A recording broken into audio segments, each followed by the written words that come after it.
Estamos na comunidade da Rocinha, zona sul do Rio de Janeiro. Um retrato do desafio vivido pela Igreja Católica no Brasil. Aqui vivem cerca de 70 mil pessoas, de acordo com o último censo de 2010. Nesta mini-cidade, são 7 capelas católicas e quase 40 templos evangélicos.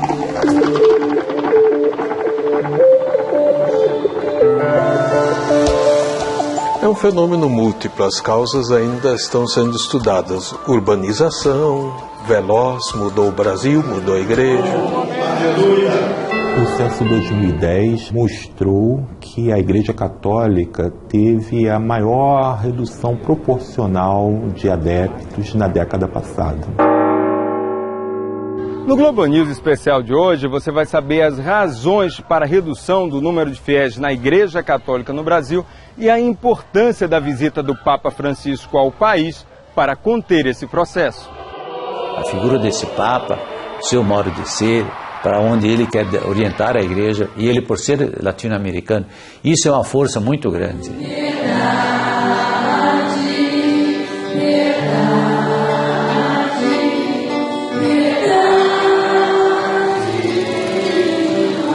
A gente veio do Paraná para Minas, de Minas para São Paulo, de São Paulo para o Rio, que é aqui na Rocinha. Então sempre a gente iniciava um catecismo numa paróquia, numa igreja, mas era interrompida, porque a gente ia para outra cidade. Da noite? Da manhã. Essa aqui é a minha família, esse é meu filho Ronald. É aqui nesta laje, debruçada sobre uma vista impressionante da Rocinha, que a família de Mara Ramos comemora as ocasiões especiais. Foi assim em abril, quando ela foi crismada aos 30 anos. Um sonho antigo. Jesus é mais! A minha maior realização, vou te dizer, é quando a fila da comunhão se forma dentro da igreja e eu posso dizer, eu faço parte, eu me sinto completa. Porque eu queria muito participar da fila da primeira comunhão e nunca podia, então só podia assistir a missa. Ficava ali sentadinha no meu cantinho, todo mundo indo.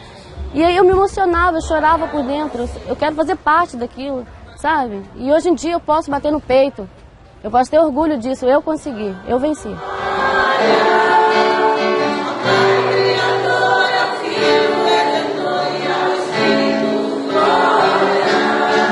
Mara fez parte de uma turma de 60 crismandos da Rocinha, a maioria adultos.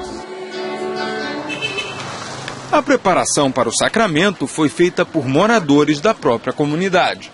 Uma forma de atingir esses locais, porque, claro, 3 padres, aparentemente numa realidade tão grande como a Rocinha, é pouco, claro, mas a gente sempre investe na formação do leigo, para que ele tenha maturidade na fé e possa assumir a sua fé também como missionário, também como evangelizador. Para fazer frente à multiplicação de igrejas pentecostais na comunidade, os evangelizadores da Rocinha mudaram de estratégia. Nós trabalhávamos com aproximadamente 80, 100 pessoas, né, num grupo, então a gente não conseguia alcançar todas as famílias. Hoje não, hoje é um modelo mais fechado, de turmas pequenas, aproximadamente 10 a 12 pessoas trabalhando com um catequista, 2 catequistas, então a gente consegue estar mais próximo das pessoas, evangelizando. Agora a gente pode confrontar a vida de cada um deles aqui dentro da igreja, né? Colocar em debate isso, deixar eles partilhar isso com a gente. Então eles se sentem mais à vontade, se sentem acolhidos. Eu acho que a ideia é acolher esse povo, né? Que é um povo sofrido, que é um povo carente, que precisa de carinho, que precisa de atenção. Então, assim como nas igrejas evangélicas eles fazem isso, eu acho que a gente está descobrindo, redescobrindo esse novo modelo de fazer essa acolhida.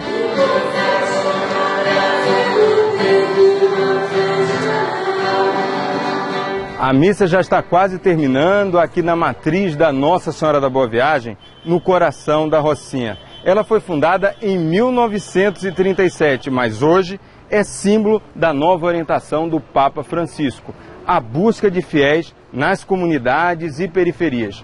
Essa é uma das estratégias para reverter a perda de católicos que foi acentuada nas últimas décadas.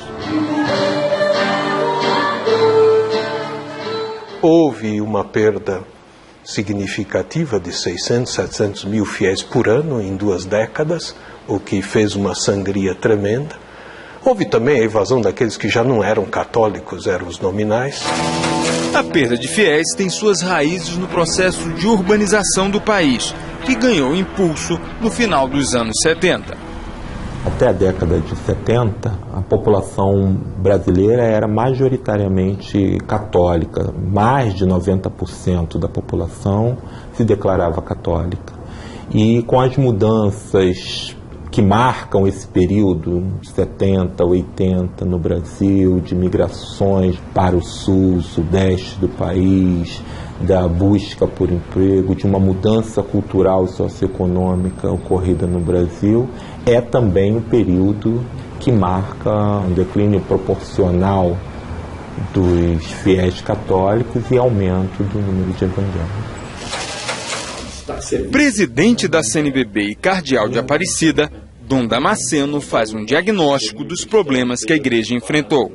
Nossas cidades incharam. Ora, nós tínhamos um número limitado de sacerdotes e de religiosos em geral. Entende? O número das vocações não cresceu, tanto para os padres como para as religiosas, proporcionalmente ao crescimento da população. Então é claro que parte dessa população ficou descoberta no atendimento espiritual, no atendimento pastoral. E é claro que, normalmente, as igrejas evangélicas, né, sobretudo neopentecostais, elas se dirigiram, sobretudo, para as periferias das nossas cidades. Um fenômeno que se traduz em números impressionantes. Veja.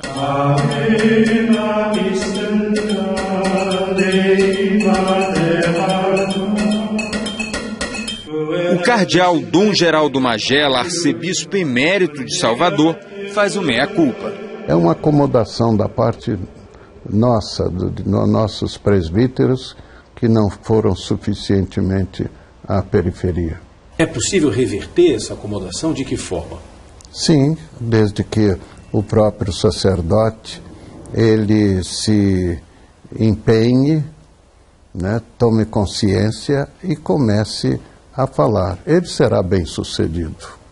É um momento delicado para a Igreja de Roma. O Brasil, que reúne o maior número de católicos no mundo, não é o único país da América Latina a sofrer com a perda de fiéis. Isso foi levado em conta no conclave que escolheu o Papa Francisco em março deste ano. O fato do pontífice ser da região significa uma vantagem na visão do cardeal Dom Cláudio Umes. Pater et Filius et Spiritus Sanctus. Amém. Esse Papa, que é aqui da América Latina, o Papa Francisco, que conhece, portanto, todo esse fenômeno religioso novo na América Latina, ele, claro, está muito por dentro e conhece bem. E tem um discernimento também sobre esse fenômeno. Claro que não se trata, ele também mostra isso claramente, não se trata de se fazer qualquer tipo de competição, ou muito menos de um conflito, muito menos aí numa espécie de confronto com as outras igrejas, não. A Igreja Católica sempre defendeu a liberdade religiosa, a liberdade de consciência, isso é sagrado para nós, a liberdade religiosa e a liberdade de consciência. Dom Cláudio, o Papa Francisco já nos primeiros momentos traz uma nova ordem para a Igreja, que é para a Igreja ir para as periferias. O que isso significa? Olha, na verdade ele começou dando, digamos, os primeiros sinais fortes do seu modo de querer governar a Igreja quando ele assumiu o nome de Francisco.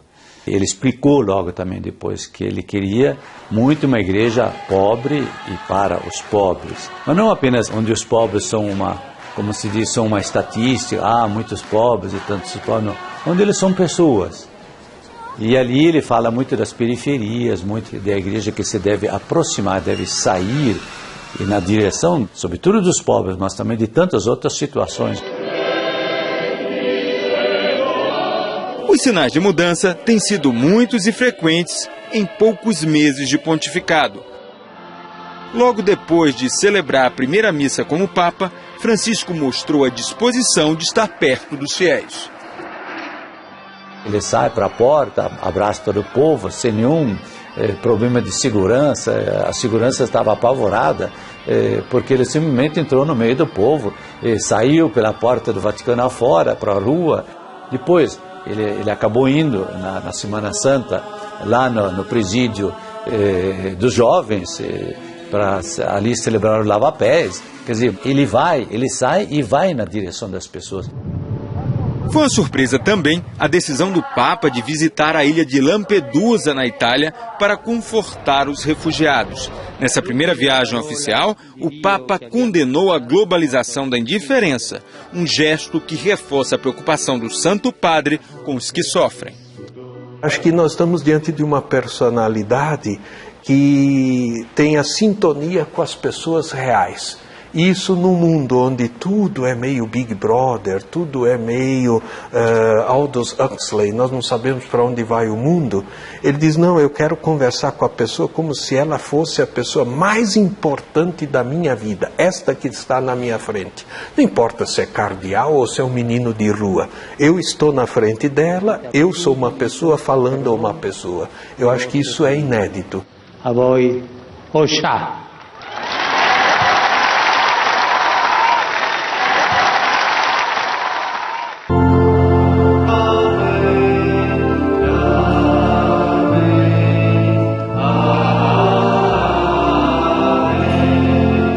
As missas celebradas pelo padre Djalma Rodrigues de Andrade na ampla igreja da Pontifícia Universidade Católica do Rio estão sempre cheias.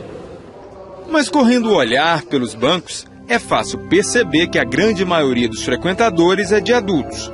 Quase não há jovens. Essa distância entre o jovem de hoje e a religião preocupa o pároco.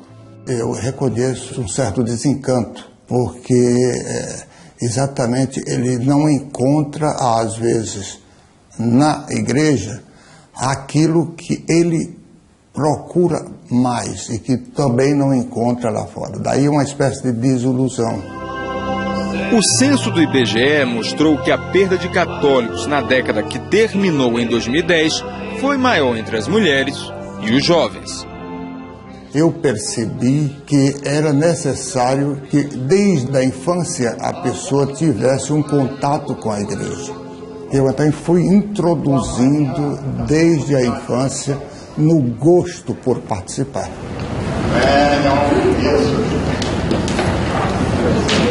Nas missas do padre Djalma, as crianças são chamadas ao altar na hora do Pai Nosso, antes da comunhão.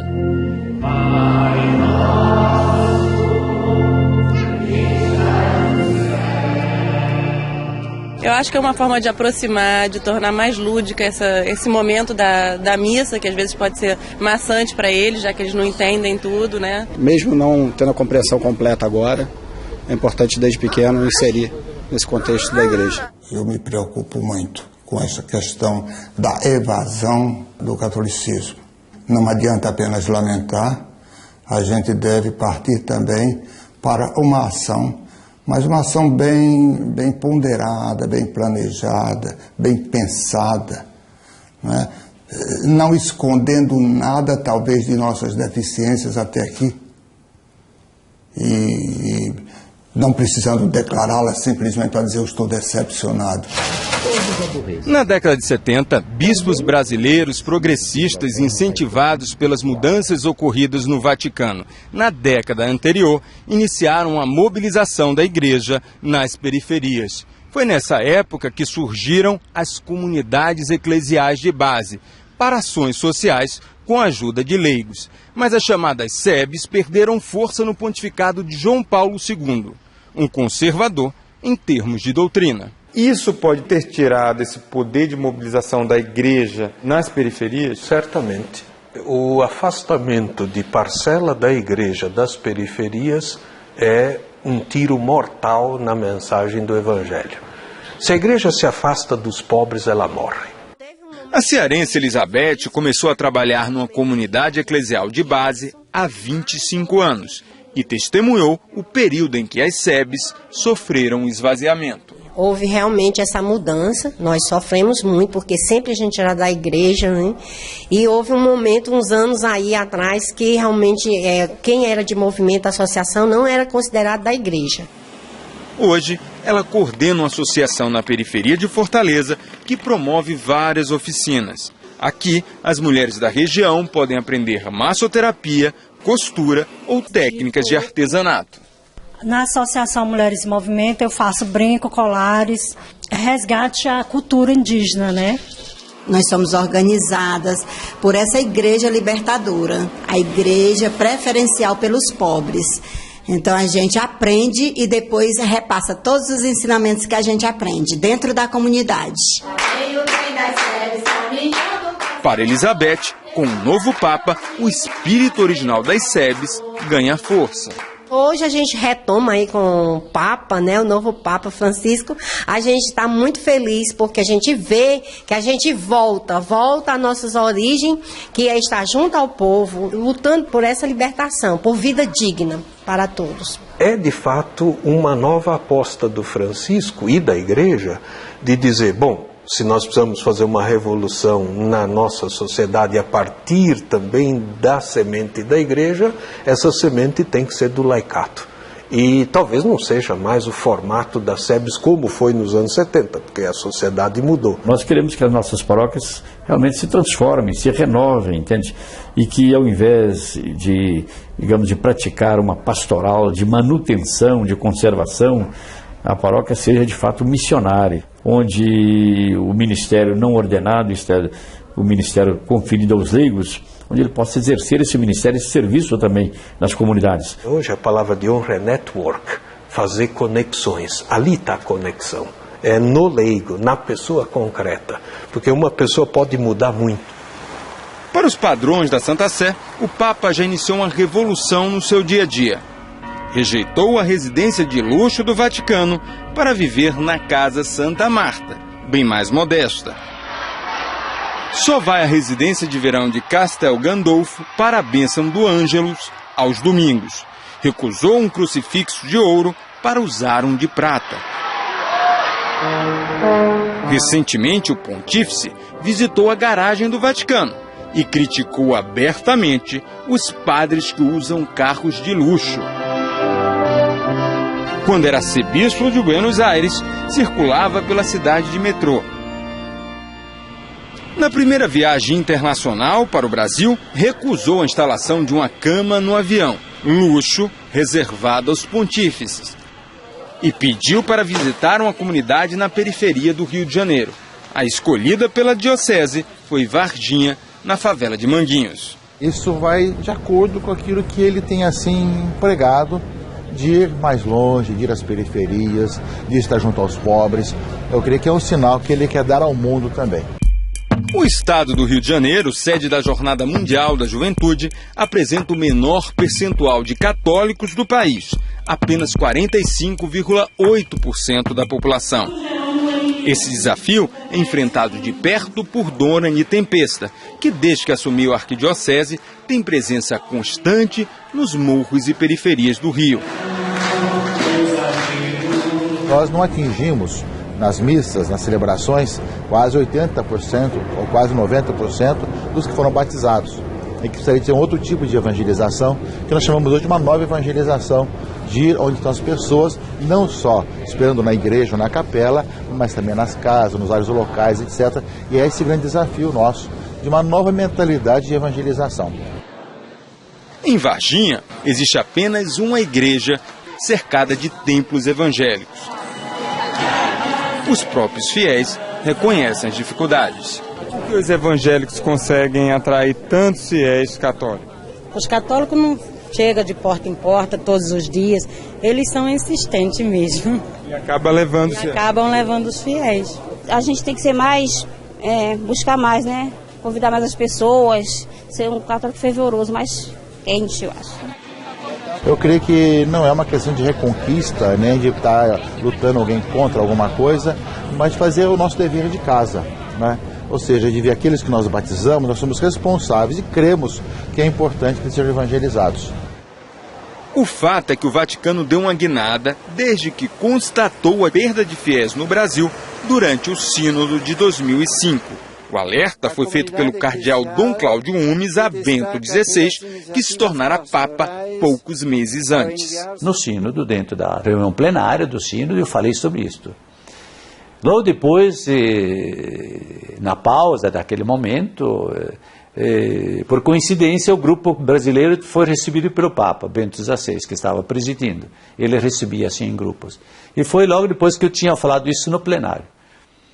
Aí ele me disse, o Papa disse, mas isso é muito sério. Eu não sabia disso, isso é muito sério, isso é muito preocupante, ele disse. O tema dominou a Conferência Episcopal da América Latina, realizada em Aparecida em 2007. Até aquele ano, não havia um único santo nascido no país. Frei Galvão acabou sendo o primeiro de uma longa lista de possíveis santos que devem começar a surgir em todas as regiões brasileiras nas próximas décadas. Entre os beatos que aparecem com boas chances estão Nha Chica, em Minas Gerais, e Irmã Dulce, na Bahia. Não é que a gente tivesse feito isto para atrair. Nós sabemos que as pessoas, aqueles santos, eles atraem porque atrai atenção para saber por que ele é santo, por que ele é colocado nessa posição de reconhecimento. Qual a importância da política de santos para reconquistar fiéis? Eu penso que é muito importante, sim, porque são modelos, são exemplos que são colocados na frente de nós. Frei Galvão talvez, sobretudo porque deu uma força muito grande ao povo brasileiro, aos católicos brasileiros, para dizer, não, o Brasil também tem santos. O primeiro que nasceu aqui no Brasil foi o Frei Galvão, o primeiro santo.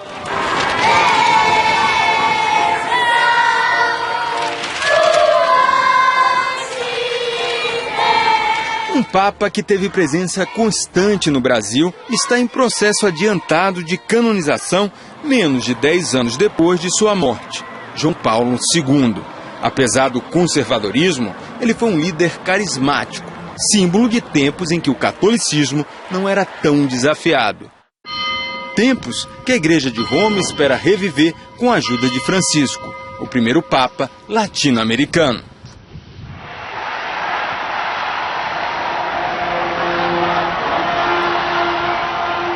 Prima che il Vescovo benedica il popolo, vi chiedo che voi pregate al Signore perché mi benedica. La preghiera del popolo chiedendo la benedizione per il suo Vescovo.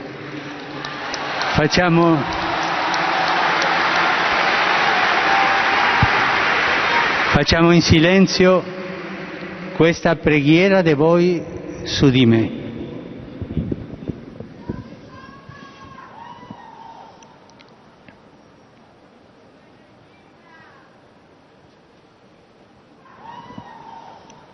Patris et Filii et Spiritus Sancti descenda super vos et maneat semper.